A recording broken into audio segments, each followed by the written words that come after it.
Je m'entretiens avec Monsieur Pat Thériault. Bonjour. Bonjour. Vous, Monsieur Thériault, vous êtes propriétaire d'une érablière et là, avec la COVID-19, ça a aussi des répercussions pour vous, là.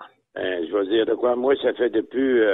avant ça, j'opérais dans mon roulotte que je donnais des repas, là, mais en 97, je m'ai bâti une cabane à sucre sur la 180, puis ça fait depuis 97 que je donne des repas, là. Puis, je veux dire, c'est de quoi qu'on n'a jamais vécu ça que c'est qu'on vit aujourd'hui, là. Puis là, même, je donnais des repas, puis ben, j'ai eu le premier repas qu'on a donné, ben là, j'étais un peu nerveux avec ça.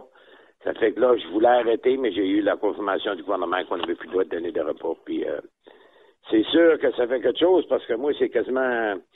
Depuis que je fais ça, c'était une passion de faire ça. Hein? Puis les gens venaient de partout, manger ma cabane à sucre, ça venait de partout, ça venait de la péninsule. Ça fait que là, on n'opère pas. Même, on a mis une pancarte que le monde n'a pas le droit de venir visiter. Puis après ça, je faisais des produits finis, moi. Hein? Puis le monde venait chercher ça à ma cabane à sucre. Tu sais, je n'en fais plus non plus. Là, je n'en fais un peu, mais je fais plus de livraison non plus parce que là, on ne sait pas. Et côté saison des sucres, finalement, est-ce que vous avez entaillé les érables? Est-ce que vous prévoyez en faire? Est-ce que ça, c'est... Non, ça, on a tout entaillé, puis on va bouillir notre sirop d'érable. Quand même, peut-être une bonne nouvelle, vous allez quand même produire du sirop d'érable.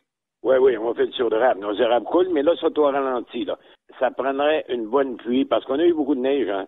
Puis les érables, ils étaient presque prêts. Il y avait un beau ring de fait autour de l'érable, parce que l'érable, là, l'eau qui circule dans l'érable, de ta pointe, l'eau de l'arbre, il y a autant d'eau dans les racines comme qu'il peut y en avoir dans l'arbre. Puis là, ben, il y a une fraîcheur dans le bas de ça. Puis tant que c'est que ça prendra une bonne pluie pour décoller ça, là.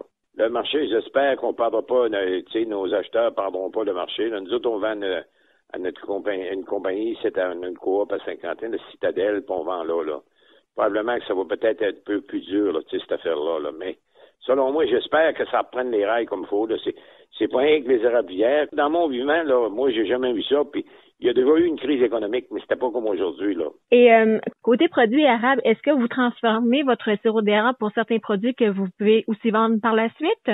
Ouais, mais je sais que je vais faire, là, tu sais, je n'en transformerai pas beaucoup de suite. Je sais pas comment ça peut durer longtemps. C'est parce que faire la livraison du sirop d'érable, c'est une autre chose et tout, là.